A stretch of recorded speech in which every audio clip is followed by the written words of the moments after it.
Welcome to this edition of Security and Compliance Weekly. On our show today, we're joined by Dr. Zulfikar Ramzan, who is the Chief Digital Officer for today's sponsor, RSA. We're going to be talking about how the new, maybe permanent for some, virtual workplace that so many are resorting to help prevent the spread of coronavirus is causing many organizations to rethink their approach to measuring digital risk and how to respond to malicious actors who are taking advantage of this new digital landscape. We call this segment Never Trust and Verify. In our second segment, we're going to take an SCW-style look at the cyber credit score industry. That means we're having a compliance topic discussion here on the Discord channel. We'll figure out what it is we're talking about, what it purports to do, who it's trying to help, who benefits from it or not. Should be an interesting discussion. Looking forward to the contributions of our loyal Discord followers, discordants, and it should be interesting. So join us as we continue to tear down silos and build bridges on Security and Compliance Weekly.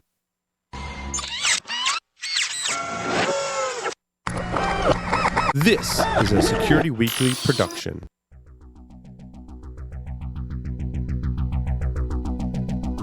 And now, it's the show that bridges the requirements of regulations, compliance, and privacy with those of security. Your trusted source for complying with various mandates, building effective programs, and current compliance news. It's time for Security and Compliance Weekly. Cyber risk and compliance automation is finally here. Legacy GRC systems cannot simplify the complex use cases and deliver powerful automation that cyber teams need. CyberSaint's integrated risk management solution ingests data from your existing tech stack, dynamically lighting up controls using patented AI. Leverage your expertise and showcase business value. Let your risk and compliance solution work for you. See why the most forward-thinking CISOs of the Fortune 500 support their teams with CyberSaint. Maximize your cybersecurity program today. Visit securityweekly.com/CyberSaint SCW. The average cost to respond to an insider threat is $11.45 million. That's a lot of reasons why a functional insider threat program must be a core part of any modern cybersecurity strategy. To protect your organization's sensitive data and meet compliance requirements, you need controls in place to deter, detect, and disrupt insider threats. With EKRAN system, you can meet control requirements imposed by compliance mandates all within one insider threat management platform. Get your free 30-day trial at securityweekly.com/EKRAN. That's EKRAN, and fulfill your compliance requirements. The question is simple. Have any of the systems on my network been compromised? The answer is harder than it should be. Enter AI Hunter. Active Countermeasures has automated and streamlined techniques used by the best pen testers and threat hunters in the industry to create AI Hunter, a network threat hunting solution that does the first pass of a hunt for you to identify systems that are most likely to be compromised and scores the results on a scale from 0 to 100. You can then research those systems in depth with AI Hunter. Focus your valuable time on the systems that need your expertise with AI Hunter. Sign up for a personal demo today at securityweekly.com/ACM.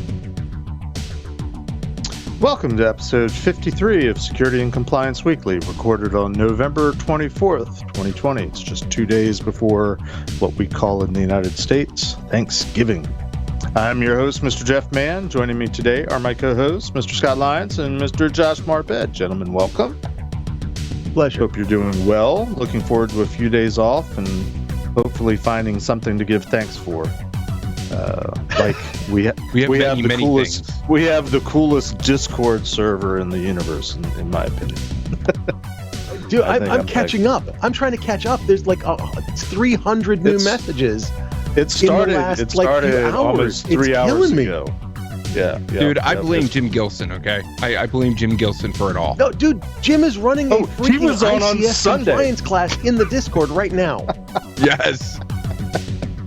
Seriously. Hey, he's amazing. Seriously.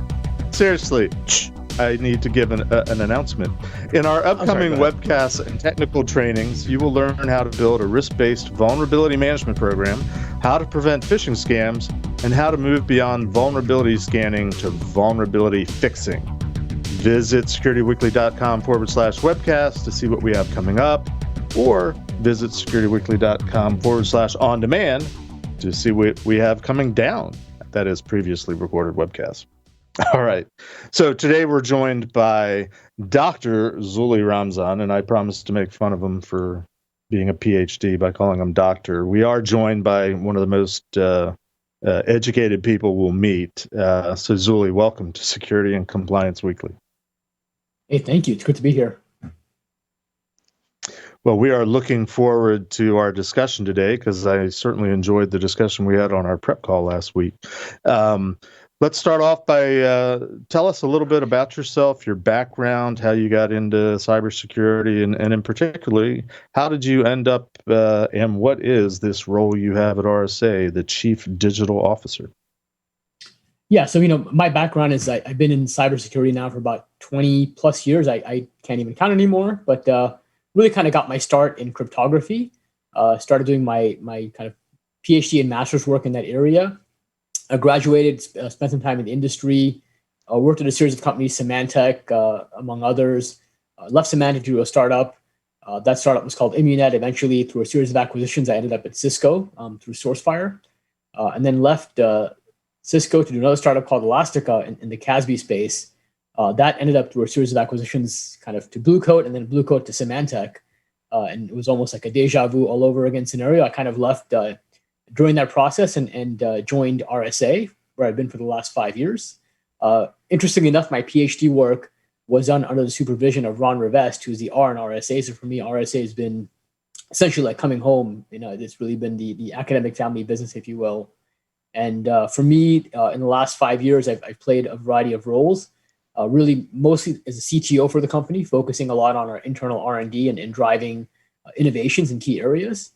In the last few months, I've taken on a broader title of Chief Digital Officer, thinking about digital transformation across all of RSA, not just in our own product lines, but how do we protect RSA? How do we manage our new IT stack?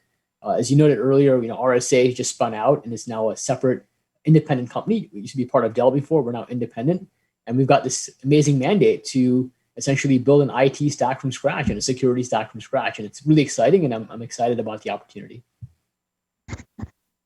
Well, what I hear you saying, Zuli, is that RSA is looking to someday be acquired by Symantec?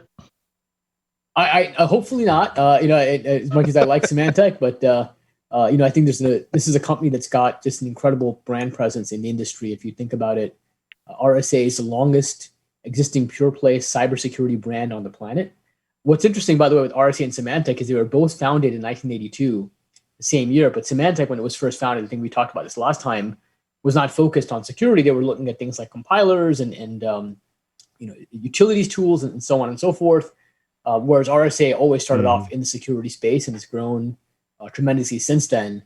And if anything, I think that's really an opportunity for us to leverage what we've done over the past 40 years. And the world today could not imagine a world where we depend more on digital technologies and need digital trust. And if we can help enable that, that would be a powerful thing to do. Sounds good. And I was just teasing about it, but if RSA ever does get acquired by Symantec, everybody knows who to blame because of your legacy. You heard it here first, right? That's right. Hey, so before we jump into our topic, we do have one question to ask you, which is what we call the hot seat question. And this question is just to help our viewers and listening audience to just kind of get a little bit of sense of where you're coming from, since our show is focused on security and compliance and sort of the conflict that exists between those schools of thought, if you will. We like to ask all of our guests this question, which is simply, where do you fall on what we like to call the security versus compliance continuum? No right or wrong answers, just what's your impressions? How do you see the world through a security or a compliance lens? Yeah, so I'd say, my roots are kind of in the core security part of it, where, it's really about understanding, how to meet and achieve a set of needs. But I think over time, what I've realized is that, compliance is a massive driver for security purchasing, security decisions, and we have to account for that. I think the other thing I've learned, especially in the last few years, and you've seen it with security and compliance in general, is that security is not just about, a group of people in a corner somewhere trying to decide what to do about IT infrastructure or protecting an organization, security today is something that's come on the front lines. It's something that's of interest to the CEO, to the board. And in that vein, business needs have to be aligned with security needs. And I think that our biggest challenge right now as an industry, the security industry in particular, is to bridge that gap between security needs and business speak. And that gap, if we can bridge it correctly, I think we can chart a really wonderful path forward. Compliance plays an incredible role in driving that agenda. Interesting. Oh, we did have one question come in from our Discord server. And by the way, there's a lot of conversation that goes on our Discord server, and it's very common for questions to be asked there that we'll try to pass on to you. First question is simply, where'd you get your PhD? So it's MIT, so I got a chance to work with Ron Rivest, there, did my master's there as well. What's kind of interesting is even though my PhD was in cryptography, I got into cryptography, interestingly enough, through things like machine learning and AI. And that's might surprise some people because now those two areas, security and AI and machine learning are certainly coming together in some deep ways. But I was always fascinated by the idea of, I started off with, what can you do in terms of how can machines learn? And to me, that problem comes down to one question is I've got this black box. I got to see what goes in and what goes out. Can I understand how the black box works? That's what machine learning looks at. Cryptography says, can you design a black box so that even if somebody sees what goes in and what goes out, the mechanism of the black box is still safeguarded somehow. And so they actually ask almost like a dual question, which I think leads to this really remarkable set of mathematical relationships. And I've always been fascinated by those relationships. Wow. So I don't know about Scott or Josh, but I'm feeling very inadequate right now. I too have a cryptographic. Well, Jeff, let me help you here. PhD in crypto. Yeah. From MIT. Yeah, and that's crypto, not cryptocurrency, by the way, is I always like to point out because nowadays that term has gotten abused a little bit. But so it's not a PhD in blockchain. Come on, man. All I can throw up is that I'm certified by the National Security Agency as a crypto analyst, and one of my professors was Whitfield Diffie. So that's all I got. I can see your Rivest and raise you a Diffie. How's that? That's right. Well, I have to get the long, mane of hair but no, Whit's amazing. I mean, obviously, and they inspired each other, right? So it was interesting enough that it was Whit, Diffie, and Marty Hellman wrote a paper in 1976, the original Diffie-Hellman paper, and Ron Rivest read that paper, and at the back of that paper was a series of open questions around whether one could construct a cryptographic system that had a split key, where it was a public half and a private half. And Rivest, together with Adi Shimmer and Lane Edelman, were inspired by that paper. And that open problem, they eventually were able to solve. And that's what led to the RSA crypto system and really the birth of the security industry in the private sector. Yeah, but they didn't know that quantum computing was on the horizon, no matter how far off that horizon was. So back to the drawing board, people. Well, it'll be a while back. Hopefully, keeping my fingers crossed. I know never say never, but we'll see. It's pretty challenging to build a quantum computer at scale, and I think anyway, we digress. But I had to. No, we really don't. We really don't digress because now when you start talking about zero trust, zero trust to what level? Yeah. Do we have to build it to the level that I need to be wary of a quantum computer when it happens? Right. Like personally, okay, so I'll bring it back to cryptocurrency just because you mentioned it. But my personal canary, if you will, for quantum computing being real is when Satoshi's coins move.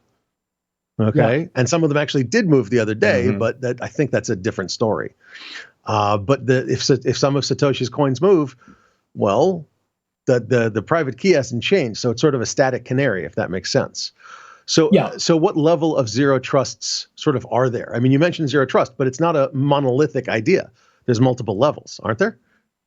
Yeah, I think you're spot on. And to me, I think that even the terminology zero trust is a bit problematic, right? Because the whole idea behind zero trust was that in security, trust is a negative concept. If I have to trust a system, that typically means I'm assuming it's going to behave in a certain way, but without any corresponding level of assurance that it will actually behave in that way. So zero trust involves taking a leap of faith in how a system is going to behave. If he starts talking Turing complete, smack him. No, just kidding. Go ahead.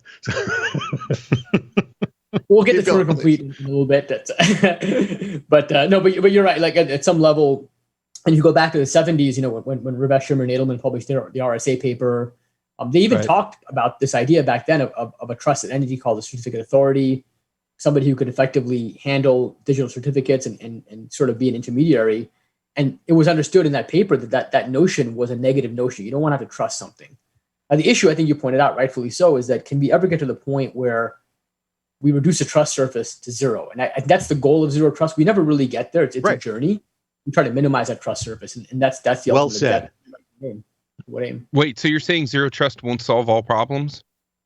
Oh, I'm going to hit you. I would say zero trust and blockchain are in that same category, as well as machine learning. And they're all pretty cool sounding concepts. None of them solve every problem whatsoever. Well, it was funny. I was reading through LinkedIn. Come on. I was reading through LinkedIn earlier, and somebody was putting up a premise that blockchain is like the perfect mitigation tactic for DOS or DDoS. Wait, say that again, Scott. I missed that.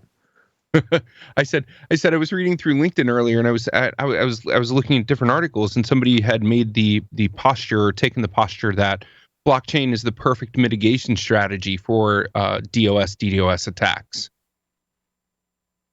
All right, I've not heard that one before, but here's my take on blockchain, which is that, and I'll say something maybe somewhat bold. Let's say outside of cryptocurrencies and kind of transaction type applications, the really original applications which blockchain was invented, there are no applications outside of those that in its current incarnation could be solved with a blockchain that could not be more readily solved or more easily solved with legacy technologies that have been around for many years. And so if you look at it, usually some combination of a database plus a digital signature and maybe some timestamping could be used to solve most problems that people are trying to solve with blockchain. And so the question I ask is not, can you solve a problem with the blockchain? The real question is, should you be solving that problem with blockchain? And if not, I mean, are there better ways to solve that problem? Start off with what you're trying to solve, then think about what the technology looks like that's used to solve it. Do you have a scenario where you answer that second question with the yes? I mean, where blockchain is actually better off than anything else? Should you be solving it with blockchain? No, I'm not moving right along. Yeah. Yeah. Well, that is the bottom line, I guess, on blockchain.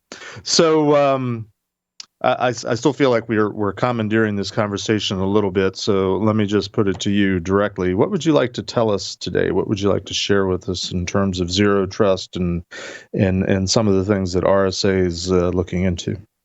Yeah, no, look, I think this, we kind of meandered, but in a way, I think there's a profounder point with us meandering, which is that ultimately, we see new buzzwords enter the lexicon of IT and IT security all the time, right? And there's a certain sense that when these buzzwords enter in, it's incumbent upon us, the people in this field, to kind of discuss them so we understand what they mean and their implications for the broader community to be able to adopt and think through.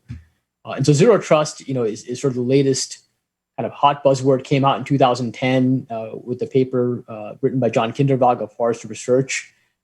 Even though the underlying ideas have been around since the 70s, if you think about trust surface and reducing that, it's been around for a long time with things like least privilege and so on. But really, in the last 10 years, this concept is kind of was given birth and it's taken off, especially in the last few years. And I think it's going to be even more important as people think about what it's like to work in remote environments where all of a sudden, you don't have that same level of the network perimeter, so to speak, where you can kind of operate within some kind of confines. So to me, I think the main takeaways on zero trust, number one, it's not a product or a framework or a strategy. To me, it's a mindset. It's a way to think about security. And number two, I don't think we ever get to zero. I think ultimately there are degrees to which you can kind of reduce the trust surface, but never really get to zero. It's a journey, not a destination. And then third, I think the last and most important point is that to get there are many paths towards reducing your trust surface. To me, it's really about the path that helps you optimize your reduction in risk per dollar spent. And if you can really focus on that approach, that's going to be the most sensible approach for your organization to implement and embrace the zero trust concept or mindset. So how, when you're dealing with things, sorry, let me take a step back. We're security and compliance. So let's bring the compliance aspect back into this. How, when you're dealing with things like, PCI, how does zero trust affect that standing? Yeah, so I think to me, PCI, if you think about it for a moment, we focus on PCI because there's business value in being able to achieve a certain degree of compliance with PCI. Now, as part of that, there are many steps you can take towards how you achieve that. So, for example, thinking about data confidentiality, how data is moving, who has access to what, and ultimately, to be successful, you have to be able to find ways to reduce that trust surface. So, if I can minimize what I've got to trust, like let's say I have an entity trying to access a system, how do I know that entity should be allowed access to that system in the first place? Have I done the right level of governance and lifecycle around identities? Have I put the right level of multi-factor authentication in place to protect that transaction? Is the data encrypted at rest and in motion, for example, and potentially even to some degree in use? And those are the kinds of questions you've got to look at. And in each case, there's a certain set of assumptions about what you're willing to trust and where you have to actually take a leap of faith in terms of what has to work correctly. So to me, it's really never been about zero trust in the first place. It's really been about lean trust, if you will. How do I minimize that risk in an intelligent way?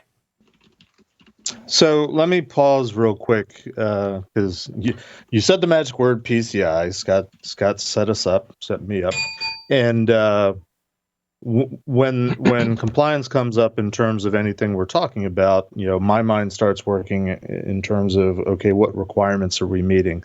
And I'm having a hard time doing that with this concept of zero trust because we have not yet, at least for the purposes of this discussion, given a good working definition of what it means. Like, is it a concept? Is it a strategy?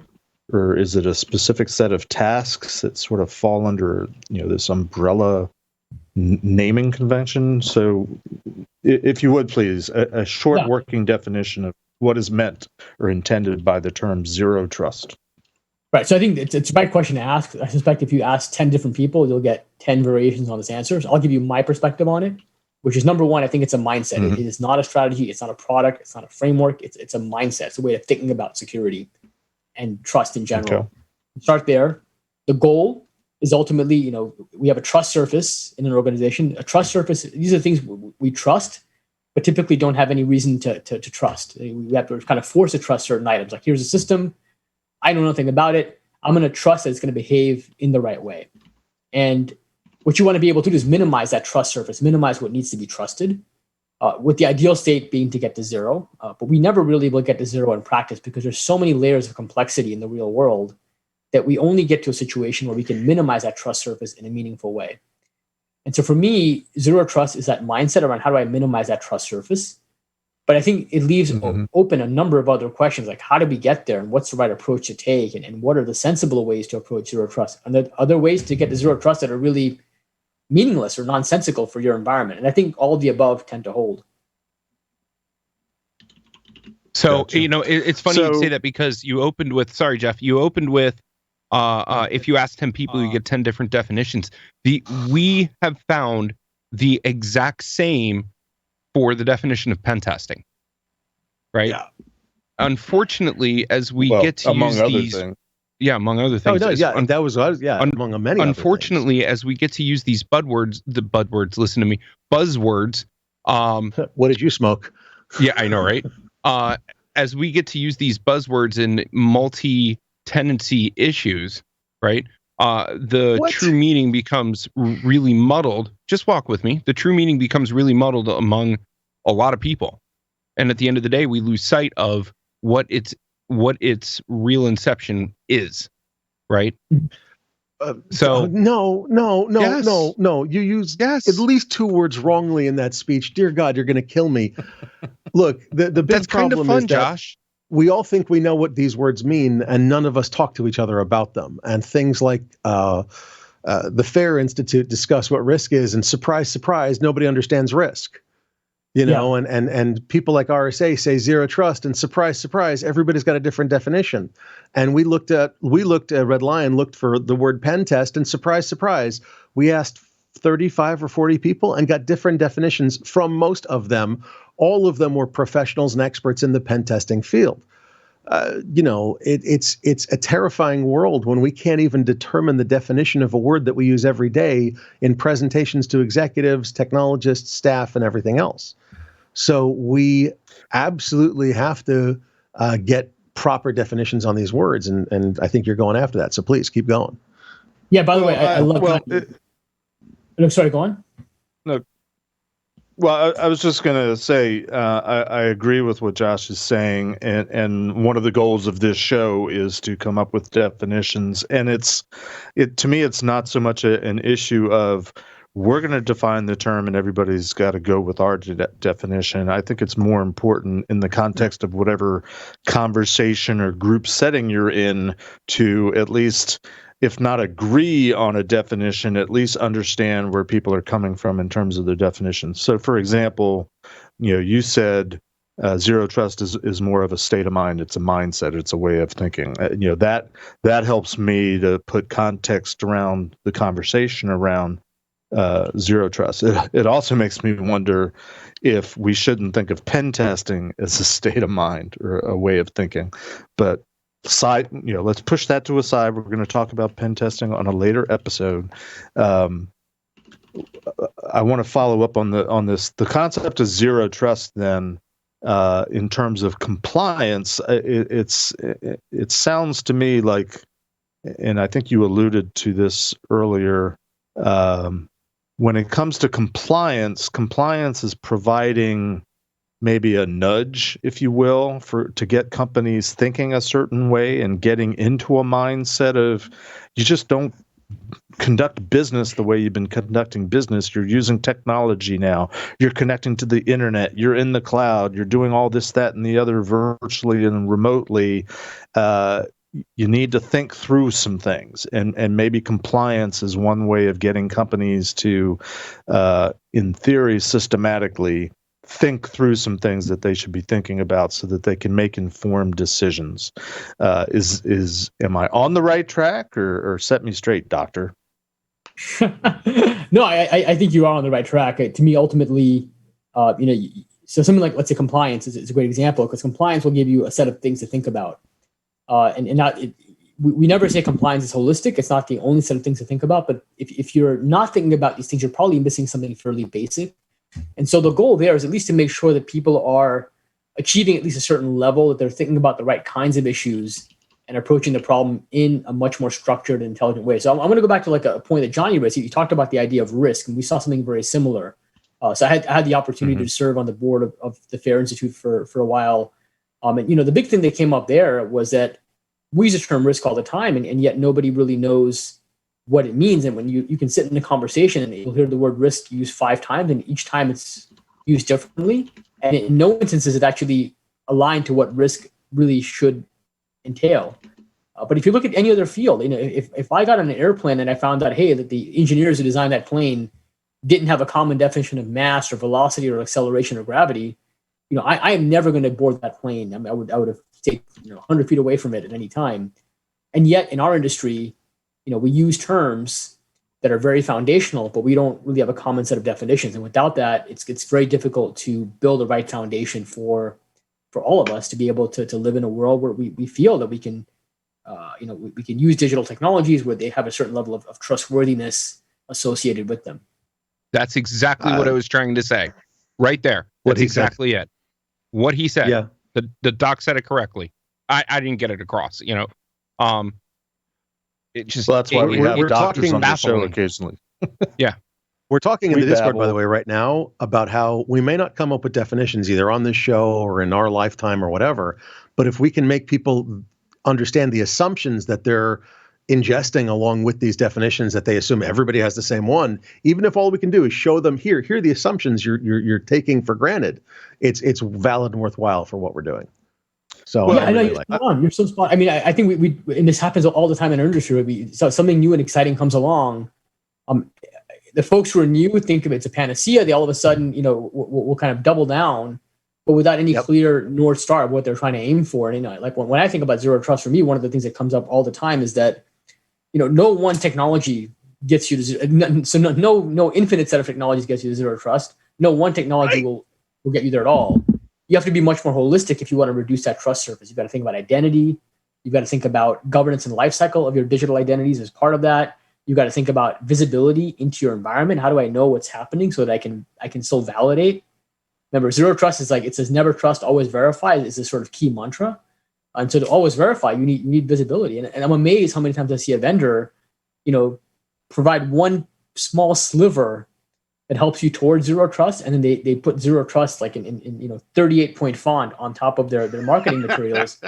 Really, you've got to take a step back and say, what am I really attacking here? What problem am I solving? And if you're not solving that problem effectively, then you have to kind of go. And there you go with that business stuff again. Use cases and actual problem solving. What's wrong with you, man? Just buy a silver bullet and, it's done. All your problems are solved. 1 or 2 or 50,000-point products and you're good. Isn't that right? I mean, come on.